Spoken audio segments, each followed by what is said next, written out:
Now to the latest in the ongoing Russian-Ukraine war. Ukraine's president is facing a Thursday deadline to accept President Trump's proposal that would end the war with Russia, but it's now receiving backlash. ABC's Lana Moyes has the details.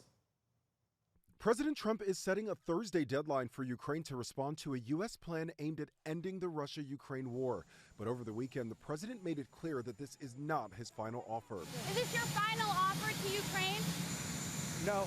The 28-point peace plan includes several Russian demands that Ukrainian President Zelensky has rejected many times, including giving up large pieces of territory, limiting the size of Ukraine's military, and blocking a pathway to NATO membership for Ukraine.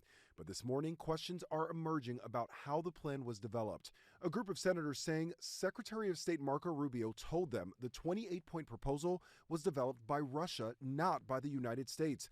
But Rubio denies he said that, posting on X that the peace proposal was authored by the U.S. and describing it as a framework for ongoing negotiations.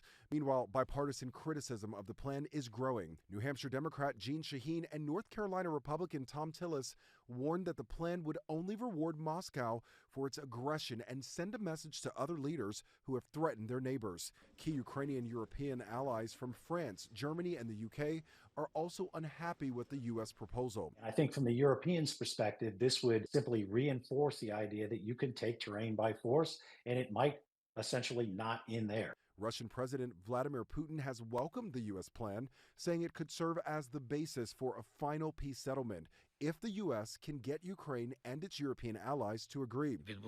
President Zelensky says he has appointed a Ukrainian delegation to review and discuss the U.S. plan. A top U.S. official tells ABC News a team of U.S. negotiators that includes Secretary of State Marco Rubio and envoy Steve Witkoff will meet in Geneva with that Ukrainian delegation. The official also says the U.S. team is planning a separate meeting with Russian negotiators, but provided no details on that meeting. Lionel Moyes, ABC News, New York.